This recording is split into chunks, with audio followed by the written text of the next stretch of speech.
Galaxy News Hour live. 2062 सालमा आजकै दिन तत्कालीन 7 दलको गठबन्धनले शाही सत्ता विरुद्ध आन्दोलन घोषणा गर्दा जनतामा खासै उत्साह थिएन। दलहरूले आयोजना गर्ने विरोधका कार्यक्रममा नागरिक सहभागिता अत्यन्तै न्यून हुन्थ्यो। बहुदल कालमा विलासी गाडी लगायतका अवांछित सेवा सुविधाको मोहमा फसेर नेताहरूले राज्यकोषको चरम दुरुपयोग गरेको नागरिकले बिर्सिएका थिएनन्। उनीहरूको असन्तुष्टि चरम चुलीमा थियो। यसको भेउ पाएर नेताहरूले काठमाडौँको खुला मञ्चबाट अब उपरान्त त्यस्तो नगर्ने भन्दै माफी मागे र जनआन्दोलनमा सहभागी हुन आह्वान गरे। आन्दोलन सफल भयो। सत्ता मात्र फेरिएन, राजतन्त्रकै अन्त्य भयो। मुलुकले नयाँ व्यवस्था पाएको 1.5 दशक भइसक्यो, तर दलका नेताहरूको प्रवृत्ति भने उस्तै रह्यो। तिनै नेता अहिले उद्घाटन, शिलान्यास र चुनाव प्रचारमा लाखौं खर्चेर हेलिकप्टरमा गाउँ-गाउँ पुगिरहेका छन्। घण्टाको लाखौं तिर्नुपर्ने हेलिकप्टर चार्टर गर्ने र नजिकैका स्थानमा पुगेर हात हल्लाउँदै माला थाप्नु नेताहरूको शक्तिको विकृत प्रदर्शन हो। दलका नेताहरू अचेल तामझाम सहित आफ्नो रवाब देखाउने प्रतिस्पर्धामा छन्। हिजो चुनावमा खर्च गर्दा ऋण लागेको भनेर आफ्नो खल्तीबाट लाखौं तिरेर उनीहरू हेलिकप्टर यात्रा गर्दैनन्। खर्चिलो हेलिकप्टर यात्राको स्रोत के त? चाहे चुनावी जिल्ला दौडा हुन् या उद्घाटन शिलान्यास, नेताले चल्ने हेलिकप्टरको खर्च भने राज्य कोषले नै बेहोरिरहेको हुन्छ। कतिपयले स्थानीय तहलाई खर्च भराउने काम गरिरहेका छन्। न्युज आवरमा आज हामी नेताहरूको हेलिकप्टर मोहको चिरफार गर्नेछौँ। साथमा हुनेछ न्यायाधीशहरू प्रशासनिक काममा खटिँदा न्याय सम्पादन प्रभावित भएको प्रसङ्ग पनि।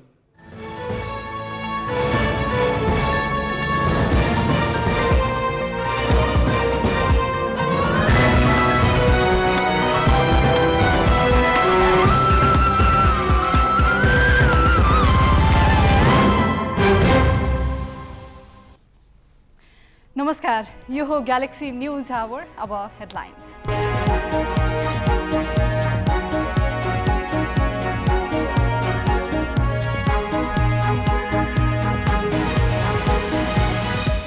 प्रधानमन्त्रीद्वारा मन्त्री परिषद हेरफेर, एमसीसीको व्याख्यात्मक घोषणाका मस्यौदाकार गोविन्द बन्दी नयाँ कानुन मन्त्री, दिलेन्द्र बडुलाई उद्योग मन्त्रालयको जिम्मा।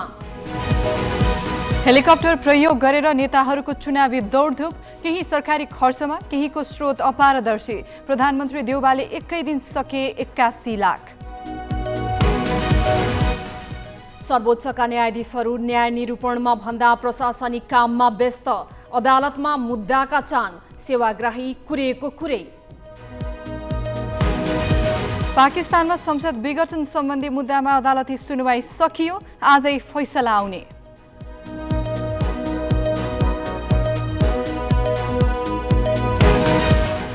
र 3 वर्षपछि राष्ट्रिय कराते प्रतियोगिता सुरु। पहिलो दिन नेपाल प्रहरीका महसुस मोक्तान र निर्मला तामाङलाई स्वर्ण।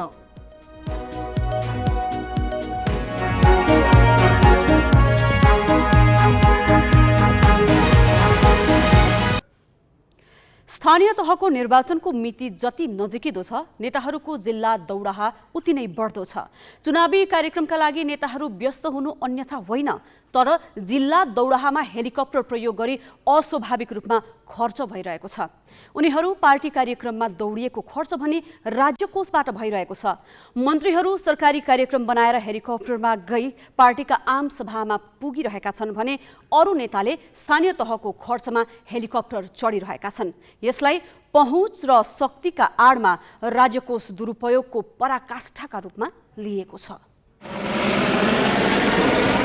चैत 17 गते आकाशमा हेलिकप्टर देखिएपछि दैलेख दुल्लुबासी मध्ये धेरैको ध्यान गयो।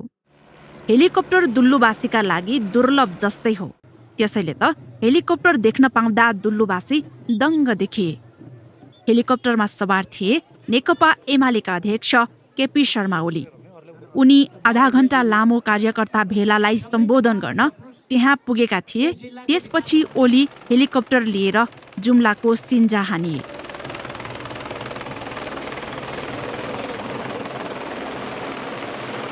पत्नी राधिका शाक्य र केही कार्यकर्ता सहित ओली सिन्जा पुग्नुको कारण थियो अरू पार्टीका कार्यकर्तालाई एमाले प्रवेश गराउनु।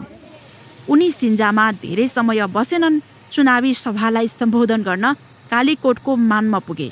अभाव र भोक सहँदै आएका ती विकट जिल्लावासीको ध्यान ओलीको भाषणले खिचेन। चढ्न नपाए पनि धेरैले हेलिकप्टर हेरेर चित्त बुझाए।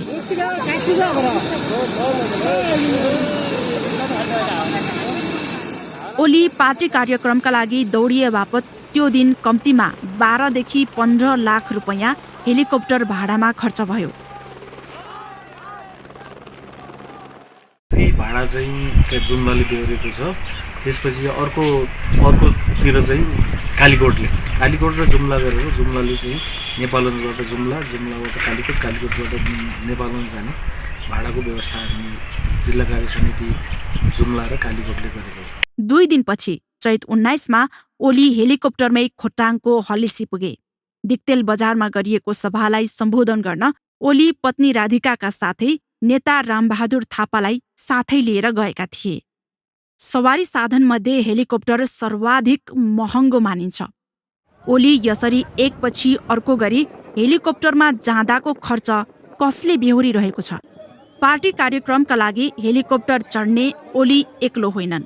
माओवादी केन्द्रका अध्यक्ष पुष्पकमल दाहालको नाम पनि अगाडि नै आउँछ। चैत 12 गते उनी गोरखाको बारपाक हेलिकप्टरमै पुगे। उनी चढेको हेलिकप्टर अवतरण गर्दा बारपाकवासी धुलोले चिनि नसक्नु भए। दाहालले हेलिकप्टर चढेको भाडा भने सुलीकोट गाउँपालिकाले बेहोर्यो। गाउँपालिकाले आफ्नो प्रशासकीय भवन उद्घाटनका लागि दाहाललाई 1,90,000 रुपैयाँ भाडा तिरेर दाहाललाई हेलिकप्टरमा लगेको थियो। तिनै दाहाल बिहिबार हेलिकप्टर लिएर सिराहाको मिर्चैया पुगे। कार्यक्रम थियो दिवंगत माओवादी कार्यकर्ता रामप्रताप शाहको नाममा नगरपालिकाले बनाएको गेट उद्घाटन। दाहालले चढेको हेलिकप्टर भाडा 2,60,000 नगरपालिकाले बेहोरेको छ। चैत 19 गते गृहमन्त्री बालकृष्ण खाँड कार्यवाहक प्रधानमन्त्रीका रूपमा नेपाली सेनाको हेलिकप्टर लिएर तेह्रथुम पुगे। त्यहाँ जिल्ला प्रशासन कार्यालयको भवन उद्घाटनको तालिका थियो। खाँड तेह्रथुमको कार्यक्रमपछि त्यही दिन नेपाली काङ्ग्रेसको सभालाई सम्बोधन गर्न हेलिकप्टरमा धनकुटा पुगे। चैत 7 गते प्रधानमन्त्री शेरबहादुर देउबा नेपाली सेनाको हेलिकप्टरमै मोरङ, पाँचथर र खोटाङ डुलेका थिए। अस्पताल र अरू कार्यक्रम उद्घाटनको तालिका राखिए पनि निर्वाचनलाई लक्षित गरी देउबाले त्यो दिन सेनाको MI-17 हेली चार्टर गर्दा राज्य कोषबाट करिब 81 लाख रुपैयाँ खर्च भएको थियो। नेकपा एकीकृत समाजवादीका नेता झलनाथ खनालले चैत 7 मै काठमाडौँसँगै जोडिएको नुवाकोट पुग्न हेलिकप्टर प्रयोग गरे। उनी पञ्चकन्या गाउँपालिकामा पार्टीको भेलालाई सम्बोधन गर्न पुगेका थिए। हेलिकप्टर अवतरण गर्दा किसानको मकैबारी नष्ट भएको थियो। नेताहरूले पहुँच र शक्तिको दुरुपयोग गरी सकेसम्म सरकारी ढुकुटीबाट हेलिकप्टर चढिरहेका छन्। केन्द्र सरकारबाट भाडा नबेहोरिएको अवस्थामा आफ्नो पार्टीले जितेका स्थानीय तहबाट खर्च भराउने काम भइरहेको छ। यी दुई अवस्थामा बाहेक पनि नेताहरूबीच हेलिकप्टर चढ्ने प्रतिस्पर्धा छ, जसको भाडाको स्रोतलाई लिएर उनीहरूमाथि गम्भीर प्रश्न उब्जिएको छ। प्रधानमन्त्री हिँड्दा भन्नुस्, नेताहरू हिँड्दाखेरि मोटरहरूको लाइन खाती, तर त्यो सबैको खर्च त कसै न कसैले तिर्न पर्छ। त्यो तिर्ने कसले भन्दा तपाईँ हामीले तिरेको ट्याक्सबाट हो। तर त्यो देखाएर उनीहरूले चाहिँ म गतिलो छु भनेर प्रमाणित गर्न खोज्छन्। त्यो सान भान देखाउने एउटा तरिका। अनि दोस्रो, तपाईँ हामी हौँ, हामी फेरि त्यो सान भानलाई महत्त्व दिन्छौँ। त्यति मात्र होइन, नेताको नक्कल गर्दै पदको दुरुपयोग र अपारदर्शी रूपमा हेलिकप्टर चढ्ने विकृति कार्यकर्ता तहमा पनि मौलाएको छ। जिल्ला संवाददाताहरूको सहयोगमा शिखा श्रेष्ठ, ग्यालेक्सी 4K, काठमाडौँ। नेताहरूको हेलिकप्टर मोह र खर्चको पारदर्शिताका विषयमा संवाददाता अक्षर काकाले पूर्व अर्थ सचिव रामेश्वर खनालसँग कुराकानी गरेका छन्। निर्वाचन आयोगले जुन सीमा राखेको छ त्यसको 20औं-30औं गुणासम्म मानिसहरूले स्थानीय चुनावमा पनि खर्च गरेको विगतमा देखियो। त्यो खर्च गरेको देखिसकेपछि निर्वाचन आयोगमा घोषणा गरेको कागजलाई मात्रै विश्वास नगरेर त्यसको परीक्षण गर्ने प्रणाली भइदिएको हुन्थ्यो। अहिलेसम्म त्यसको परीक्षण गरेर त्यो सम्पत्ति कहाँबाट ल्याइयो अथवा त्यो पैसा कहाँबाट ल्याइयो भने प्रश्न गरेर प्रश्न सन्तोषजनक भएन भने सम्पत्ति शुद्धिकरण अन्तर्गत अथवा भ्रष्टाचार अन्तर्गत कारबाही गरेको उदाहरण अहिलेसम्म नेपालमा छैन। अहिले निर्वाचन आयोगले निर्वाचनमा खर्च गर्न पाइने रकमको सीमा मात्रै तोक्ने होइन कि त्यो सीमासम्म गरियो कि गरिएन भन्ने कुरा लेखा परीक्षण हामीले गर्छौँ र लेखा परीक्षण गर्दाखेरि केही गरी बढी खर्च भएको पाइयो, किनभने त्यो त सहजै पत्ता लगाउन सकिन्छ। कति गाडी प्रयोग गरिएको थियो, हेलिकप्टर प्रयोग गरिएको थियो, थिएन, त्यो हिसाब सहजै निस्किन्छ।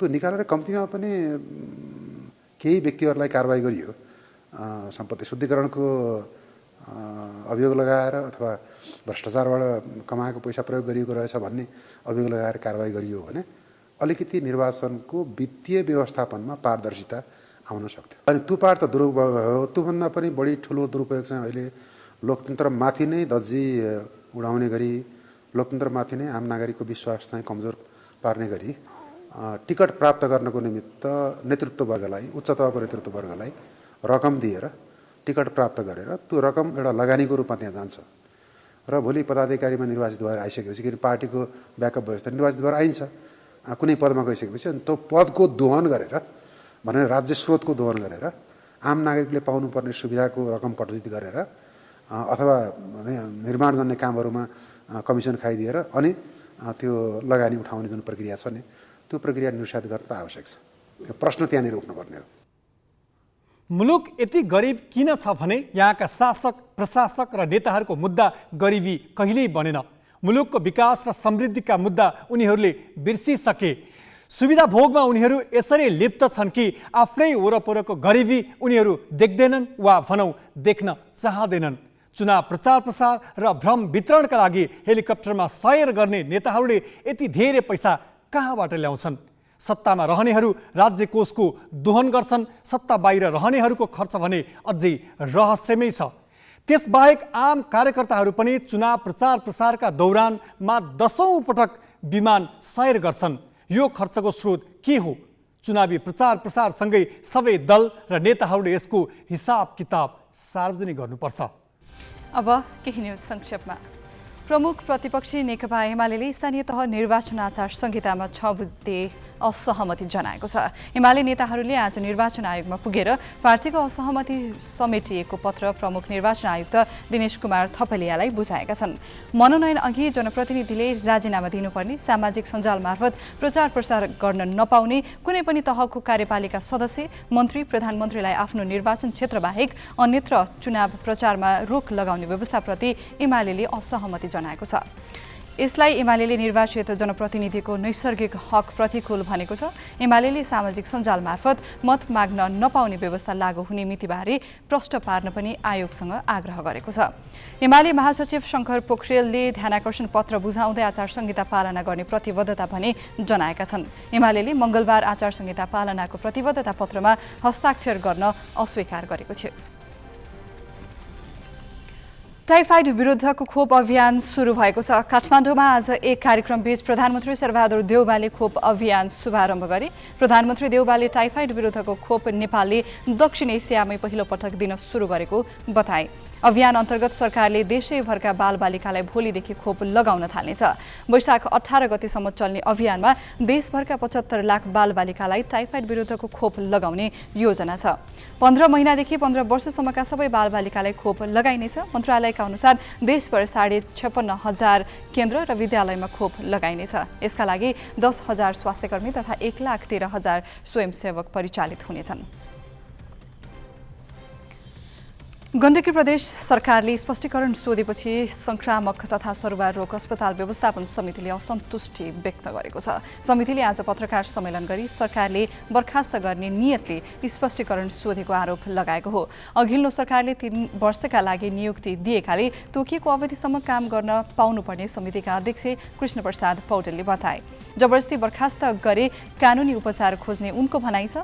मुख्यमन्त्री कार्यालयले अध्यक्ष पौडेललाई चैत 21 गते स्पष्टीकरण सोधेको थियो। यस्तै स्वास्थ्य मन्त्रालयले अस्पतालका सदस्य रामप्रसाद गुरुङ, सूर्यकुमारी बन्जारा र ध्रुव अधिकारीलाई किन कारबाही नगर्ने भन्ने बेहोरा सहितको स्पष्टीकरण पत्र पठाएको छ। सर्लाहीमा 5 दिनअघि बेपत्ता बालकको शव छिमेकीको शौचालयको सेफ्टी ट्याङ्कीमा भेटिएको छ। मलङ्गवा नगरपालिका गम्हरियाका आकाश ठाकुरको शव छिमेकी जगदीश ठाकुरको शौचालयको सेफ्टी ट्याङ्कीमा भेटिएको हो।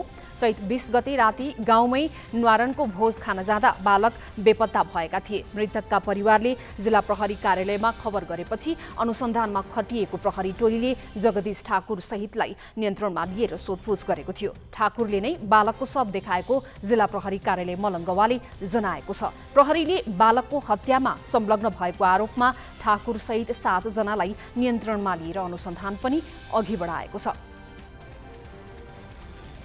नेपालको मौलिक खाना संस्कृति र पर्यटन प्रवर्धनका लागि बीबीसी मास्टर सेफ सन्तोष शाह सहितको टोली आज काठमाडौँ आएको छ। Pacific Asia travel association PATA Nepal च्याप्टरको आमन्त्रणमा BBC master chef the professional 2020 का फाइनलिस्टहरू नेपाल आएका हुन्। आज अपराह्न नेपाल आइपुगेको टोलीलाई त्रिभुवन अन्तर्राष्ट्रिय विमानस्थलमा भव्य स्वागत गरिएको छ। उनीहरूलाई पञ्चे बाजासहित स्वागत गरियो। सेफ शाहको साथमा सेफ एलेक्स, सेफ बर्ट र सेफ फिलिप लगायत नेपाल आएका छन्। करिब 2 साता नेपालमा रहने यो टोली विभिन्न कार्यक्रममा सहभागी हुनेछ।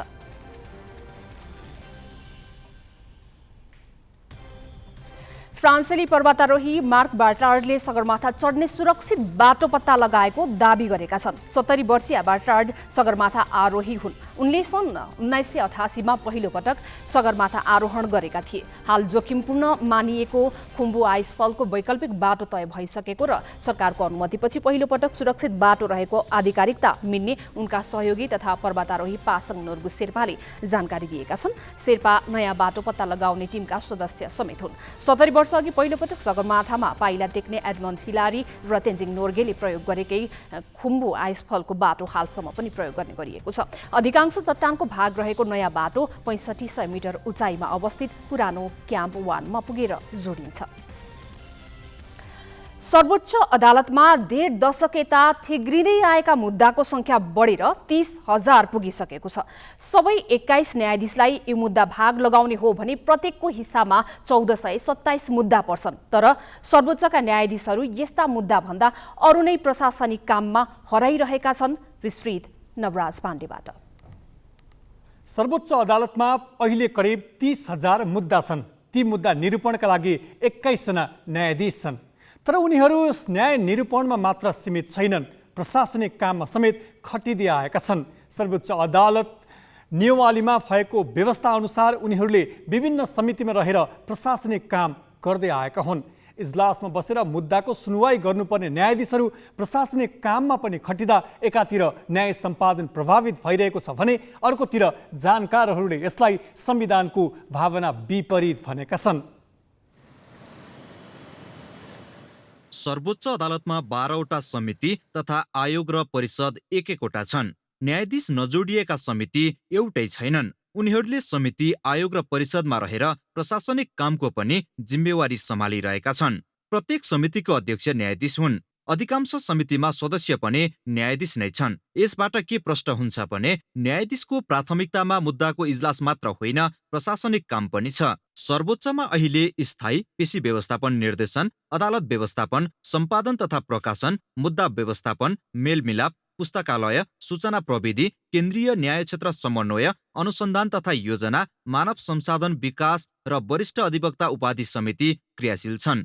यसको अलावा न्यायमा पहुँच आयोग र मेलमिलाप परिषद पनि छन्। यस्ता संरचनाको नेतृत्व सम्हालेर न्यायाधीशहरूले प्रशासनिक काममा समय दिनुलाई जानकारहरू संविधानको भावना विपरीत भन्छन्। मलाई लाग्छ यो पहिलेदेखि चल्दै आएको थियो र केही समितिहरू जस्तै मुद्दा व्यवस्थापन समिति, मेलमिलाप समितिहरू चाहिँ न्याय सम्पादनसँगै जोडिन्छन्।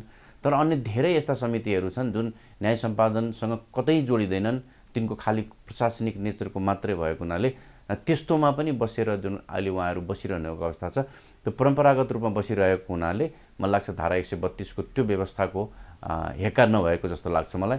जुन मलाई लाग्छ तत्कालै उहाँहरूले त्यो प्रशासनिक कामबाट चाहिँ न्यायाधीशहरूलाई अलग गर्नुपर्ने अत्यावश्यक भइसकेको छ।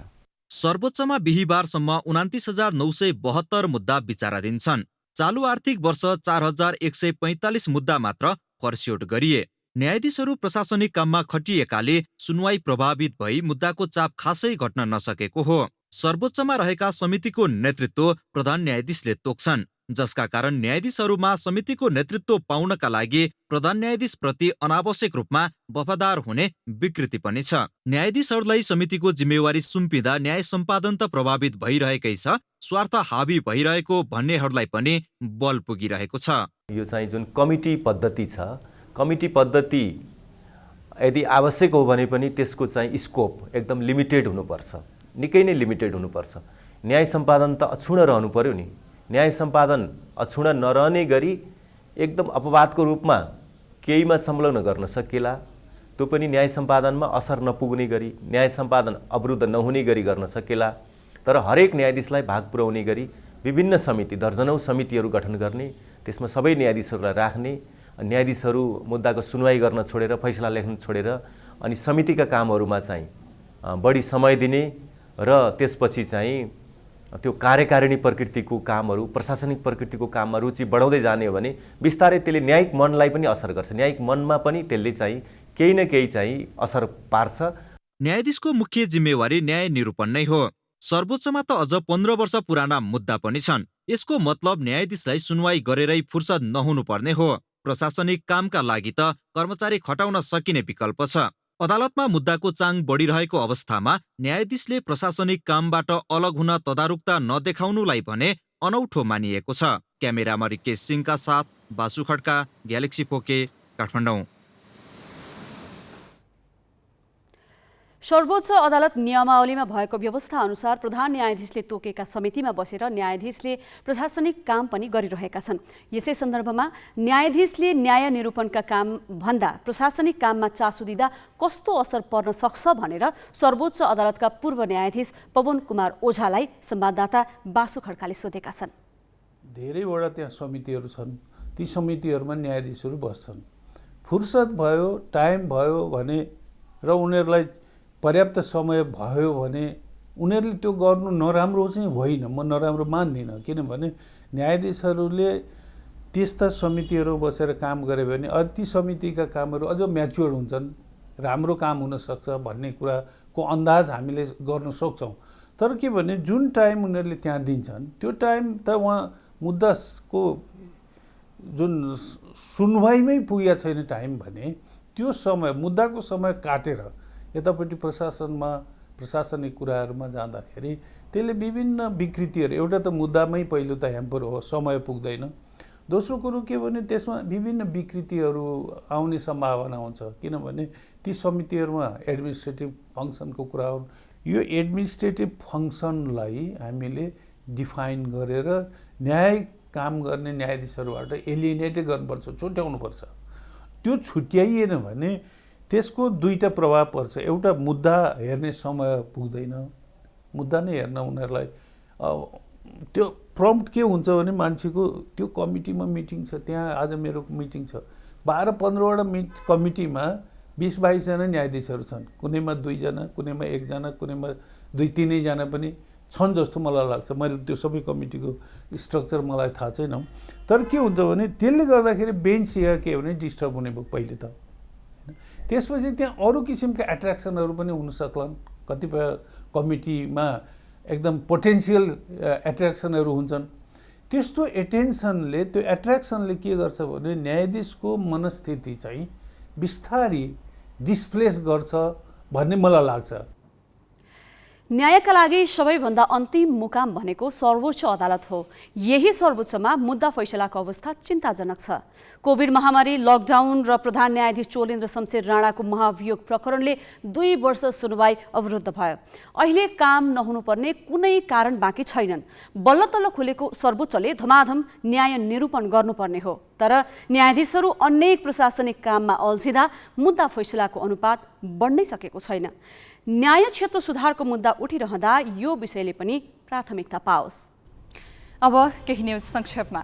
सरकारले 20 देशमा राजदूत नियुक्ति सिफारिस गरेको छ। प्रधानमन्त्रीको सरकारी निवास बालबाटारमा आज साँझ बसेको मन्त्री परिषद बैठकले 20 देशमा राजदूत नियुक्तिको सिफारिस गरेको हो। परराष्ट्र मन्त्रालयका कर्मचारीबाट 8 देशमा र राजनीतिक तहबाट 12 देशमा राजदूत नियुक्तिको सिफारिस गरिएको एक मन्त्रीले जानकारी दिए। ती मन्त्रीका अनुसार चीनमा माओवादी केन्द्रका नेता विष्णु पुकार श्रेष्ठलाई राजदूत बनाउन सिफारिस गरिएको छ। सत्ता गठबन्धनका दलबीच भागबण्डा गरेर राजदूत नियुक्तिको सिफारिस गरिएको स्रोतले बताएको छ। मर्स्याङ्दी नदीमा आएको बाढी पहिरोले विद्युतीय संरचना क्षतविक्षत बनाएपछि मनाङ 10 महिनादेखि विद्युतविहीन छ। हिमपातका कारण संरचना समयमा मर्मत हुन नसक्दा मनाङ विद्युतविहीन बनेको हो। फागुनदेखि मर्मत थालिए पनि काम सकिएको छैन। विद्युत प्राधिकरण मनाङका अनुसार नासो गाउँपालिका ताल क्षेत्र बाढीले बगर बनाइदिएकाले विद्युत लाइनको रुट नै परिवर्तन गर्नुपर्ने भएको छ। अन्य ठाउँमा पोल मर्मतको कार्य अघि बढेको र ताल क्षेत्रमा ड्रिलिङ मार्फत रुट चेन्ज गर्नुपर्ने भएकाले आगामी वैशाखमा मात्र मर्मत सकिने प्राधिकरणले जनाएको छ। रुट परिवर्तन हुने भएपछि लागत समेत बढ्ने भएको छ। अघिल्लो वर्षको चैतमा केन्द्रीय प्रसारण लाइन पुगेको मनाङमा 3 महिनामै बाढी पहिरोले संरचनाहरू बगाइदिएको थियो। बाढीका कारण विद्युतीय संरचनामा 3.5 करोड रुपैयाँ भन्दा बढीको क्षति पुगेको थियो। 47 अङ्कको उतार चढावपछि शेयर बजार परिसूचक 35.66 अङ्कले बढेको छ। आज 13 वटै समूहले नेप्से बढाएर 2464 अङ्कमा पुर्याएका छन्। कारोबार सुरु भएको आधा घण्टामा नेप्से 2428 अङ्कमा झरेको थियो। त्यसको 3 घण्टापछि 2475 अङ्कमा पुग्यो, तर त्यो अङ्कमा टिकिरहन सकेन। अन्तिममा 2464.31 अङ्क कायम भयो। अन्य समूहको सूचक सबैभन्दा धेरै 3.5%ले बढेको छ। आज 2 अर्ब 12 करोड 15 लाख रुपैयाँको शेयर किनबेच भएको नेपाल स्टक एक्सचेन्जले जनाएको छ।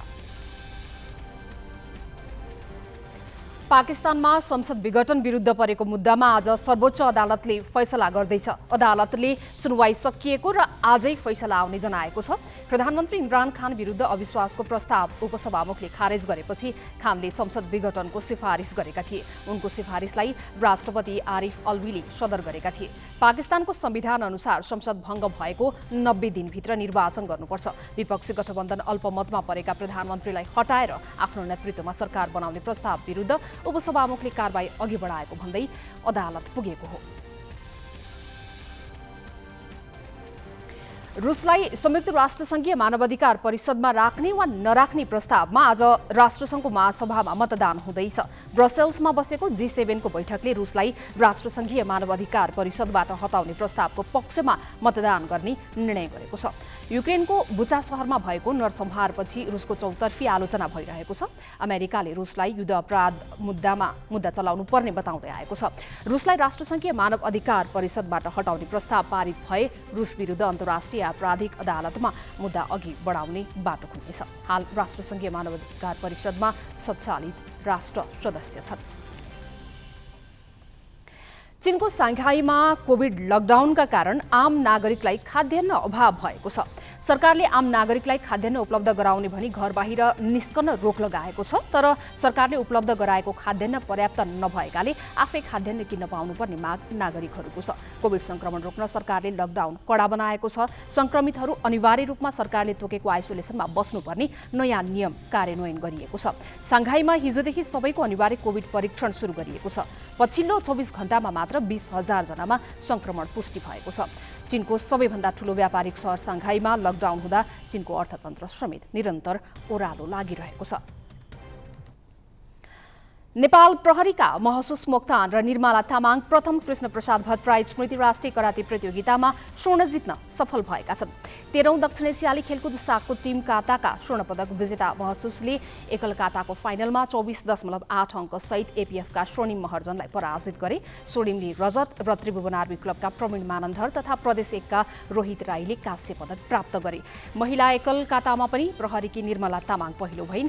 फाइनलमा निर्मलाले 24.8 अङ्क जोडिन्। आर्मीकी सङ्गीता मगर दोस्रो भइन्। निर्मला र सङ्गीता दुवै 13औं सागको टिम कातामा स्वर्णधारी खेलाडी हुन्।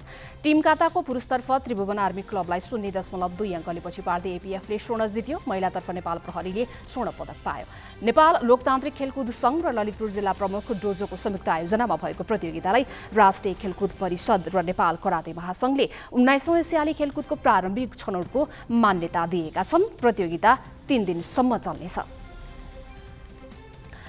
मुलुक अहिले आर्थिक सङ्कटको डिलमा छ। विदेशी मुद्रा सञ्चित चिन्ताजनक अवस्थामा पुगेको छ। यस्तो बेला आयात निरुत्साहित गर्दै स्वदेशी उत्पादनमा जोड दिनुको विकल्प छैन। यसका लागि औद्योगिकरण प्रमुख शर्त हो। यसको तालुक निकाय उद्योग वाणिज्य तथा आपूर्ति मन्त्रालय हो, तर यो मन्त्रालय 6 महिनादेखि मन्त्रीविहीन थियो। प्रधानमन्त्री शेरबहादुर देउवाले आज बल्ल यो मन्त्रालयलाई अभिभावक दिएका छन्। विस्तृत साजना तामाङबाट। प्रधानमन्त्री शेरबहादुर देउवाले मन्त्री परिषद आज चौथो पटक पुनर्गठन गरे।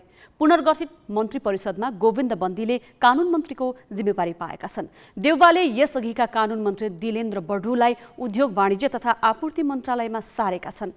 गैर सांसद बन्दीले नेकपा एकीकृत समाजवादीको सिफारिसमा मन्त्री पद पाउँदा उद्योग मन्त्रालयले ठिक 6 महिनापछि मन्त्री पाएको हो। असार 29 गते प्रधानमन्त्री नियुक्त भएका देउवाले 6 महिनादेखि उद्योग वाणिज्य तथा आपूर्ति मन्त्री बनाउन सकेका थिएनन्। असोज 22 मा प्रधान न्यायाधीश चोलेन्द्र शमशेर राणाको कोटामा नियुक्त भएका उनका जेठान गजेन्द्र हमालले चौतर्फी विरोधपछि 48 घण्टा नबित्दै राजीनामा दिएका थिए। त्यसपछि मन्त्रालय देउवासँगै थियो। त्यो मन्त्रालय बिहीबारदेखि दिलेन्द्र बडुले सम्हालेका छन्। बडु यसअघि कानुन मन्त्री थिए। देउवाले बडुलाई उद्योगमा लगेर उनको स्थानमा एकीकृत समाजवादीको सिफारिसमा बन्दीलाई मन्त्री बनाएका हुन्। बन्दी सांसद होइनन्। अन्तर्राष्ट्रिय कानुनका ज्ञाताको परिचय बनाएका बन्दीले फागुन 2 साता एमसिसीको व्याख्यात्मक घोषणा तयार पार्न भूमिका खेलेका थिए। त्यसअघि उनले तत्कालीन प्रधानमन्त्री केपी शर्मा ओलीले 2 पटक प्रतिनिधि सभा विघटन गर्दा कङ्ग्रेस र माओवादीलाई साथ दिएर विपक्षमा बहस गरेका थिए। बन्दीले बिहीबार मन्त्रालय पुगेर पदभार ग्रहण गरेपछि संक्रमणकालीन न्यायका बाँकी काम सक्ने दावी गरे। संक्रमणकालीन न्यायसँग सम्बन्धित केही कामहरू बाँकी थिए, त्यसलाई सम्पन्न गर्नुपर्ने दायित्व चाहिँ राज्यको दायित्व हो। त्यसमा धेरै कामहरू भएको छ र कतिपय कामहरू अझै पनि बाँकी छन्। त्यसलाई टुङ्ग्याउने प्रयोजनको लागि सर्वोच्च अदालतबाट विभिन्न मुद्दामा प्रतिपादित भएका सिद्धान्त, अन्तर्राष्ट्रिय कानुनका व्यवस्थाहरू, त्यसपछि विस्तृत शान्ति सम्झौता, अन्तरिम संविधानमा हामीले अगाडि सारेका प्रस्तावनाहरू, यी सबै कुरालाई हेरेर पहिला कानुन संशोधन नगरिकन यो चाहिँ के छ भन्दाखेरि अगाडि बढ्न सक्ने देखिन्न। त्यसैले हामीले भर्खरै निर्णय पनि गऱ्यौँ। हामीले यही नै निर्णय तपाईँहरूले देखि पनि हाल्नुभयो। हाम्रो प्रायोरिटी पनि त्यही हो। त्यही हिसाबले मलाई वास्तवमा सामान्य प्रधानमन्त्रीज्यूले विभिन्न दलहरूसँगको परामर्शमा यो जिम्मेवारी मलाई सामान्य प्रधानमन्त्रीज्यूले दिनुभएर आज राष्ट्रपतिज्यूसम्म चाहिँ मैले त्यसैको शपथ ग्रहण गरिरहेको छु। कानुन व्यवसायको रूपमा रहँदा संक्रमणकालीन न्यायका काममा सरकारको आलोचना गर्दै आएका बन्दी अब आफै काम गर्ने भूमिकामा छन्। त्यो भूमिकामा उनी कति खरो उत्रिन्छन् आगामी दिनमा देखिनेछ। त्यस्तै कानुनबाट उद्योगमा सरुवा भएका बडु सामु अहिले बढ्दो व्यापार असन्तुलन, महँगी र उद्योगको पुनरुत्थान गर्ने मुख्य चुनौती छ। पछिल्ला 3 वर्षमा कोभिडले थिलथिलो बनाएको उद्योग धन्दा र व्यवसाय अझै तङ्ग्रिन सकेको छैन। कोभिडपछि पुनरुत्थान हुन नपाउँदै युक्रेन रुसको विश्वव्यापी असरले नेपालको व्यापार सन्तुलन खलबलिएको छ। बडुले चुनौतीलाई सफलतापूर्वक पार लगाउने प्रतिबद्धता जनाएका छन्। तत्कालै के गर्न जरुरी छ जसले हामी अहिलेको क्राइसिसलाई मिट गर्न सक्छौँ, तत्काल गर्नुपर्ने कुरा के हो र लङ टर्ममा गर्नुपर्ने विषय के हुन्छन्, त्यसको तयारीमा जुट्छौँ हामी। र हाम्रो सामान्य प्रधानमन्त्रीले यो जिम्मेवारी मलाई दिइसकेपछि मैले त्यो जिम्मेवारी पुरा गर्न यहाँको सम्पूर्ण तयारी के हो, तयारीमा जुटेका साथीहरू को हुन्, उनीहरूसित पनि मैले बस्नुपर्छ। म त्यो तयारी गर्छु र जनताको अपेक्षा र ममाथि आएको दायित्वलाई मैले सफलतापूर्वक पुरा गर्नुपर्छ भन्ने तेह्रमा म सचेत छु। मुलुक अहिले विदेशी मुद्राको अभाव झेलिरहेको छ। यस्तो बेला विदेशी लगानी भित्राउने र मुलुकभित्र रोजगारी तथा उत्पादन बढाउने उपायको खोजीमा बडु कति सफल हुन्छन्? अर्थतन्त्र असाध्यै कठिन मोडमा पुगेका बेला मन्त्रालय सम्हाल्न आएका बडुको सफलता उनले चाल्ने कदममा भर पर्नेछ। ग्यालेक्सी फोकेका लागि क्यामेरामा सञ्जय घिमिरेका साथ पवन तिमल सिन्हाको रिपोर्ट।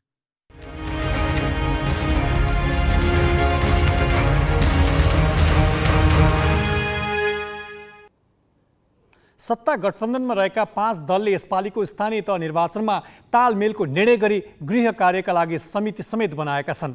तर प्रधानमन्त्री निवास बालुवाटारमा बसेर गरिएको तालमेलको निर्णय गठबन्धनका लागि गलपासो हुने आशंका गठबन्धन दलकै कार्यकर्ताले गर्न थालेका छन्।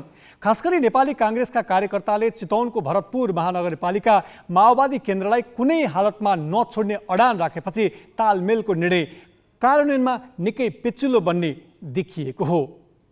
2074को स्थानीय तह निर्वाचनमा नेपाली काङ्ग्रेसले सघाएपछि भरतपुर महानगरको प्रमुखमा माओवादी केन्द्रकी रेणु दाहाल निर्वाचित भएकी थिइन्। एमालेका देवी गवाली पराजित भए। स्थानीय तहको निर्वाचनपछि केन्द्रीय राजनीति फेरियो। माओवादी एमालेसँग मिल्यो। भलै ती दुई दल मिलेर बनेको नेकपा अहिले अस्तित्वमा छैन। एमाले र माओवादीको सम्बन्ध राम्रो छैन। अहिले 2074को स्थानीय तहको निर्वाचन अघिकै जस्तो स्थिति छ। माओवादीले अहिले पनि भरतपुर महानगरको प्रमुखमा दाबी गरिरहेको छ। माओवादी अध्यक्ष पुष्पकमल दाहालले पनि छोरी रेणुका लागि जोडबल गरिरहेका छन्। भरतपुर चितवनमा चाहिँ हाम्रो दाबी छँदैछ। गठबन्धनका बिचमा आवश्यकता अनुसार तालमेल हुन्छ भन्ने कुरा पनि क्लियर भएकै छ। हाम्रो पार्टीले आफ्नो शक्तिलाई सुदृढ गर्ने र आवश्यकता अनुसार तालमेल पनि गर्ने कुरा गरेको हुनाले आवश्यक तालमेल सहित चुनाव। पछिल्लो 15 दिनको अवधिमा दाहाल 3 पटक चितवन पुगिसकेका छन्। उनी शुक्रबार चितवन जाने तालिका छ। स्थानीय तहको निर्वाचन नजिकिँदै जाँदा चितवनमा दाहालले योजनाको शिलान्यास र उद्घाटन तथा पार्टी कार्यक्रममा व्यस्तता बढाएका छन्। लाल पूर्जा बाँड्नेदेखि विद्युत सबस्टेसन र विकास निर्माणका अरू योजना उद्घाटन गर्ने काममा दाहाललाई भ्याइ नभ्याइ छ। उनको यो दौडधुपलाई मतदाता आकर्षित गर्ने रणनीतिका रूपमा लिइएको छ।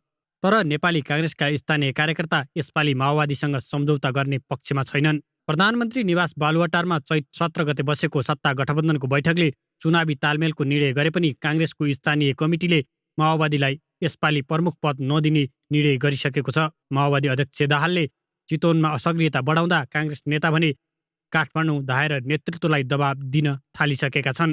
सर्वप्रथम नेपाली काङ्ग्रेस चितवनले आफ्नो पार्टीको धारणा निर्माण गरेको थियो। त्यो पार्टीको धारणा निर्माण गरे अनुसार नेपाली काङ्ग्रेस चितवनले यो पटकको स्थानीय निर्वाचनमा महानगरपालिकाको प्रमुख नेपाली काङ्ग्रेसको उम्मेदवार रहने गरी अन्य सबै पदहरूमा गठबन्धनका दलहरूका बीचमा तालमेल गरेर अगाडि बढ्ने निर्णय गरेको छ।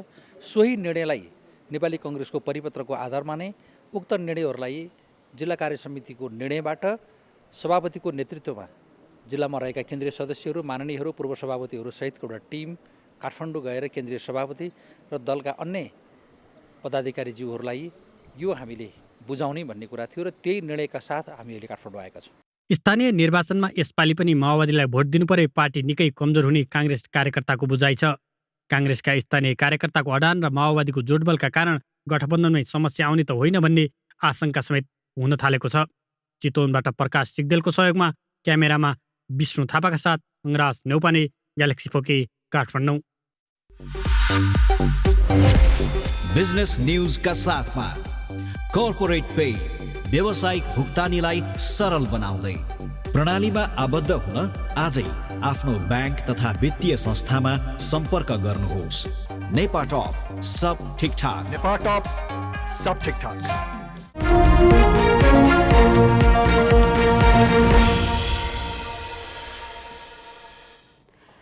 विदेशी मुद्राको सञ्चिति घटेर अर्थतन्त्रमा दबाव परेपछि सरकार अप्ठ्यारोमा परेको छ। राष्ट्र ब्याङ्कले जुत्ता चप्पलदेखि तरकारीको आयातमा थप कडाई गर्न भनेको छ। यो स्थिति आउनुको मुख्य कारण अत्यास लाग्दो आयात हो। नेपालको विदेशी मुद्राको प्रमुख स्रोत वैदेशिक रोजगारीमा जाने श्रमिकले पठाउने रेमिट्यान्स हो। सरकारलाई केही राहत दिने गरी फागुनमा रेमिट्यान्स बढेको छ। यसलाई निराशाको कालो बादलमा चाँदीको घेराका रूपमा हेरिएको छ। देशमा अहिले 9 अर्ब 60 करोड अमेरिकी डलर बराबरको विदेशी मुद्रा सञ्चित छ। यो रकमले करिब 5.5 महिनाको आयात धान्छ।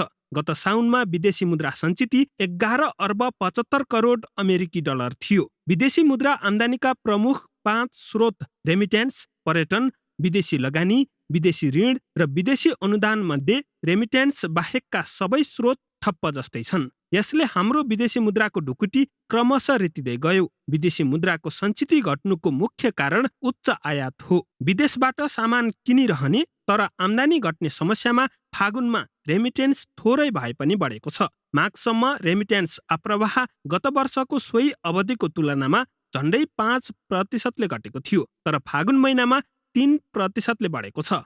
फागुनमा मात्रै 91 अर्ब रुपैयाँ रेमिट्यान्स भित्रिएपछि आशाको सञ्चार भएको छ। अहिले रेमिटेन्स बढ्नुका 3 कारण छन्। पहिलो, विदेशमा रहेका नेपालीको संख्या बढ्दै जानु हो। कोभिड सुरु भएपछि विदेशबाट थुप्रै नेपाली फर्किए तर जानेहरूको संख्या न्यून रह्यो।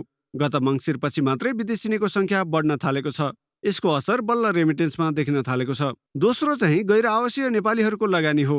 धेरै नेपालीले केही महिना यता डिजिटल नेटवर्किङ, बेटिङ र क्रिप्टो मुद्राहरूमा लगानी बढाएका थिए। तर केही नेटवर्किङ व्यवसायमा धेरै नेपालीले पैसा गुमाएको र कतिपय क्रिप्टो मुद्राहरूको मूल्य घट्न थालेपछि त्यतातिर पैसा कम लगानी भएको देखिन्छ। तेस्रो चाहिँ महँगो सुन पनि हो। हुन्डीको कारोबारसँग प्रत्यक्ष जोडिएको सुनको तस्करीलाई युक्रेन युद्धले धक्का दिएको छ। सुन ज्यादै महँगिएपछि यसको तस्करी घटेर पनि रेमिटेन्स बढ्न सघाएको अनुमान छ। फागुनमा भित्रिएको रेमिट्यान्सले रित्तिँदै गएको विदेशी मुद्रा सञ्चितमा राहत दिने देखिन्छ। अझ अहिले वैदेशिक रोजगारीमा जानेको सङ्ख्या पनि बढिरहेको छ। श्रम इजाजत लिनेको सङ्ख्या साउन यता 4.5 लाख पुगिसकेको छ। यो सङ्ख्या गत वर्षको तुलनामा 3 गुणा बढी हो। गत वर्ष यही फागुनसम्मको हामीले डाटा एनालिसिस गर्दाखेरि 1,51,000 मात्रैले चाहिँ श्रम स्वीकृति लिएको देखिया थियो भने अहिले चाहिँ झन्नै 4,50,000 भन्दा बढी व्यक्तिहरूले चाहिँ श्रम स्वीकृति लिएको देखिन्छ। भनेपछि त गत वर्षभन्दा 3 गुणा बढी अहिले चाहिँ बढेको देखिन्छ। वैदेशिक रोजगारीका लागि श्रम स्वीकृति लिनेको सङ्ख्यामा वृद्धिले रेमिट्यान्स थप बढ्ने आशा गर्न सकिन्छ। अन्य सबै स्रोत ठप्प जस्तै भएका बेला राष्ट्रिय ढुकुटीमा विदेशी मुद्राको अभाव टार्न वैदेशिक रोजगारीबाट धेर थोर सघाउ पुग्नेछ। तर सरकारले रेमिट्यान्स बढ्यो भनेर हर्ष बढाइ गरी विदेशी मुद्रा आर्जन गर्ने नयाँ विकल्प खोजी नगरे अर्थतन्त्रलाई दिगो रूपमा टिकाउन सहज चाहिँ हुने छैन। Business bureau, Galaxy four K, Kathmandu. अब पालो सही कि गलतको।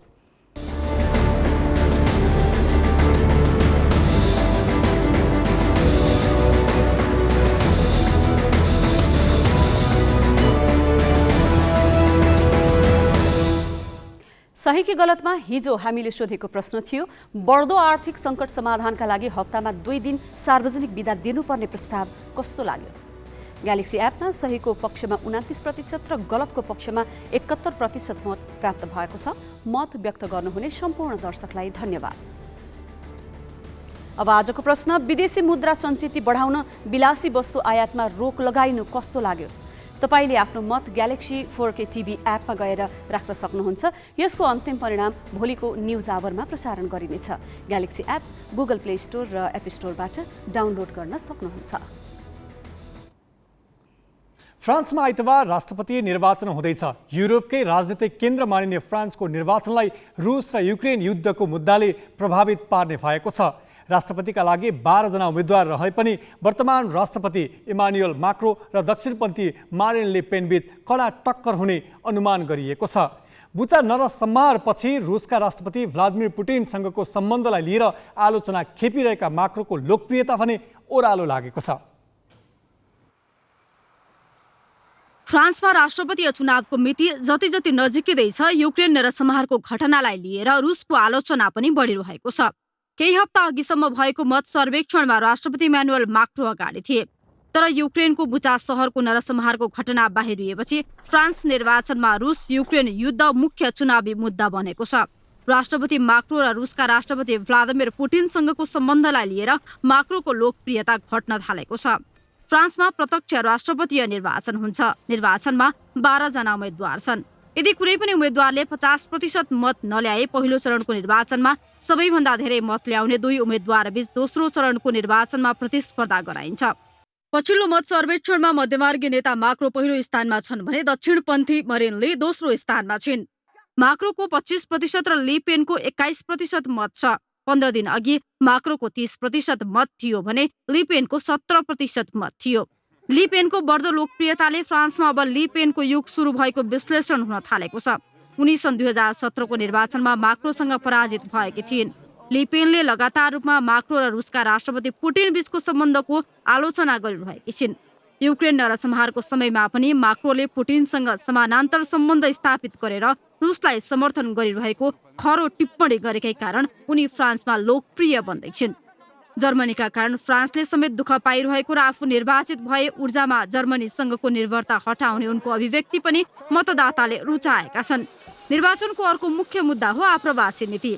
आप्रवासी नीतिप्रति माक्रो कठोर देखिएका छन् भने ले पेन लचिलो बनेकी छन्।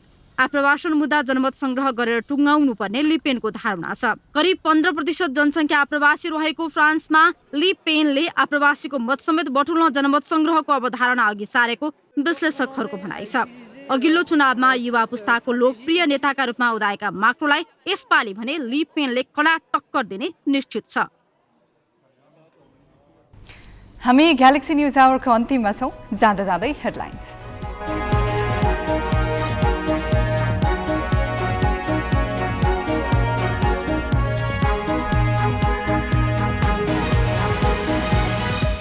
प्रधानमन्त्रीद्वारा मन्त्री परिषद हेरफेर, एमसिसीको व्याख्यात्मक घोषणाका मस्यौदाकार गोविन्द बन्दी नयाँ कानुन मन्त्री, दिलेन्द्र बडुलाई उद्योग मन्त्रालयको जिम्मा। हेलिकप्टर प्रयोग गरेर नेताहरूको चुनावी दौडधुप, केही सरकारी खर्चमा केहीको स्रोत अपारदर्शी। प्रधानमन्त्री देउवाले एकै दिन सके 81 लाख। सर्वोच्चका न्यायाधीशहरू न्याय निरूपणमा भन्दा प्रशासनिक काममा व्यस्त, अदालतमा मुद्दाका चान, सेवाग्राही कुरेको कुरै। पाकिस्तानमा संसद विघटन सम्बन्धी मुद्दामा अदालती सुनवाई सकियो, आजै फैसला आउने।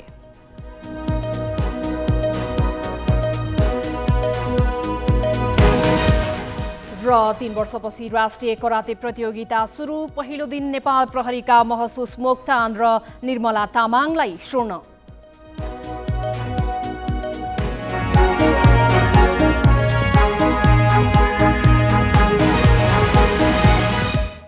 आजलाई ग्यालेक्सी न्युज आवर सकियो। नमस्ते।